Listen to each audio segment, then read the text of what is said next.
And Carson, that brings me up to my next topic. Was this loss a wake-up call for the Kansas City Chiefs? Was this loss finally like, hey, you know what?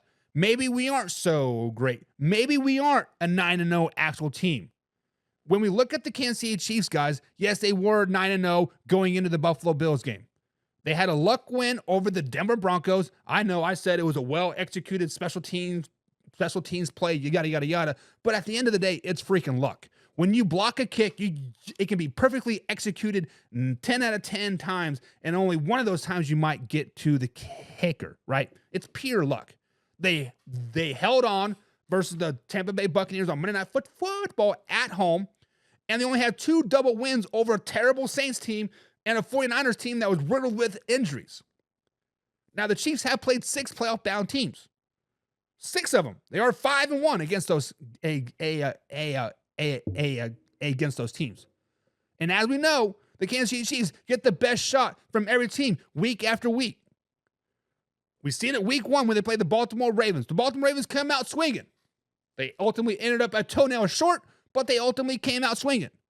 The Cincinnati Bengals, they were throwing haymakers all game long. Poop, poop, poop. They landed a couple haymakers, but they came out short. The Denver Broncos had the Kansas City Chiefs on the road, actually on the ropes, and they actually had them knocked out. But a little bit of smelling salt from the crowd came flying in, sniffed it up, woof, and like another win, right? Then you can say the referees bailed them out against the Atlanta Falcons. It is what it is. But the Buffalo Bills finally got him. Buffalo Bills finally knocked him from the unbeaten ranks. Now, like I said, I expected the Kansas City Chiefs to lose this game. I expected them to lose this game. As a Chiefs fan, I was rooting for them to win, obviously. But I expected them and I picked them to actually lose the game. Because here on the Man Hour, I take my bias out of it and I tell you guys what I really think. And I really thought the Kansas City Chiefs were going to lose this game. And I still think they're going to take another loss. Whether it's to the Carolina Panthers or to the Las Vegas Raiders, they're going to lose 2 of their next 3 games. We are going to see rough patch for the Kansas City Chiefs coming up. And then they are going to drop another game versus the Texans and or Steelers or even the Broncos to end the season. This might be a team that's kind of limping into the playoffs to like a little bit. It might be. The Chiefs do have flaws. And we already knew that, but this loss did expose it a little bit more.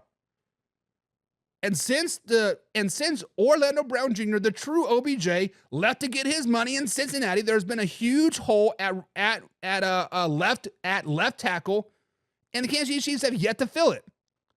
Last season, Patrick Mahomes did his best to kind of isolate that side. Let's just be honest. They had a lot of tight end help over there. They had a lot of this help. But the simple fact of the matter is they have yet to fill that left tackle role, and it's starting to show yet again. They got away from what they were doing on Sunday, and it showed. The Kansas City Chiefs have been a defense, run-happy offense. They was outcoached on Sunday. I will say it. They was outcoached. They was outplayed. You can even say they were outprepared, right? This was the wake-up call for the Kansas City Chiefs. Now, like I said, I expect him to go through a bad patch here, right? These last 4 or 5 weeks of the season, they're going to go through a bad patch. Mark my words. Raiders fans, you guys are going to be on cloud 9 because it would not shock me one bit if and when you beat the Kansas City Chiefs in 2 weeks. Carolina Panthers fans, it would not shock me one bit if you guys are on cloud 9 saying, we beat the defending Super Bowl champions. Bryce Young now has 4 wins in a row. It would not shock me one bit. But this is the wake-up call that the Kansas City Chiefs needed. This is the wake-up call that the Kansas City Chiefs needed because now they can play relaxed. Now they can finally stop worrying about the undefeated season. Now they can finally start worrying about, the refs are helping you guys out. Oh, you're squeaking by, you're doing this, you're doing that, whatever, right? Now the Kansas City Chiefs can adjust. They can get right. They can go through this rough little patch here. Lose 3 more games to end the season. Go out on a 500 record from here until the end of the season in the 6 games remaining. They can do that. But that's what makes them so dangerous. This is what makes the Kansas City Chiefs so dangerous, is the fact that they were 9-0. Is that the fact that they had luck to beat the Denver Broncos. It was the fact that it took Josh Allen and Superman Cape himself on 4th and 2 to score a game-winning touchdown to beat the Kansas City Chiefs. This helps the Kansas City Chiefs more than people are going to admit, but the Kansas City Chiefs are the most dangerous team in the NFL because of the lucky 9-0 start, and it took nearly a perfect game for the Buffalo Bills to beat the Kansas City Chiefs when the Kansas City Chiefs have yet to play a complete game. When you look at the Kansas City Chiefs, guys, they have yet to play a complete game all game long, all season long. They have been crap. Now, starting to get healthy. Maybe got a number one receiver. Now Patrick Mahomes can kind of get out of his funk. Maybe we can figure out the left tackle situation, slow it down. But this is a wake-up call that the Kansas City Chiefs needed. Take off that pressure. Now we can relax. Now we can start playing some football. So, guys, since the loss to the Buffalo Bills, do you guys think that the Kansas City Chiefs are more dangerous now than they were before? That's the question that I want you guys to answer in the comments below. Are they more dangerous now than they were before? Carson says, also, you are saying these are plays like they only call against the Buffalo Bills in the playoffs because there's film to watch on other games. So, Carson, you know, and I know, and other people that have played football know that you can see somebody on film. You're like, man, yeah, he is fast, but he's not that fast, right? Yeah, he's big, but he's just not that big, right? When you see somebody in person running and hitting you, it's a hell of a lot different than seeing it on tape. On the softball field, Carson, you know this very, very well. When Thursday nights, when we play a double hitter, we would play B&L every freaking weekend. They seem to beat the living crap out of us. But when we sit there and we would watch them play B for our game, like, oh, yeah, they're hitting the ball, but we can catch that. They're not that good. They're not this. But once you step on the field or the field with them, the baseball diamond, they're hitting every freaking gap, left and right. And then they hit a freaking moonshot 600 feet. Ball still hasn't freaking landed yet. When Jordy Nelson pops it up 700 feet in the air and he's running completely around the bases, sitting at home plate, and the ball still hasn't even peaked yet. That is different, right? You can watch like, oh yeah, they're not that good. They're beatable. But when you play against them, you're like, oh shit, this sucks. So yeah, there's going to be film on them, sure. But playing against them is a totally different thing. Laura says, I was going to ask, does that loss for the Kansas City Chiefs humble them? Is the loss they needed to get back in line and focus again? 100%.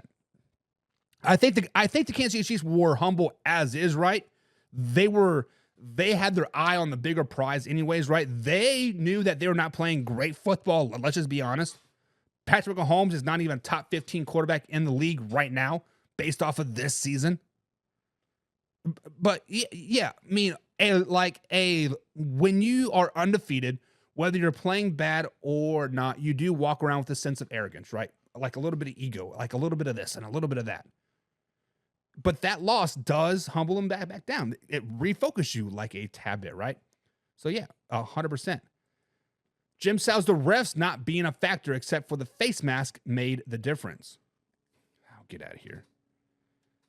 So that was a bad missed face-off call.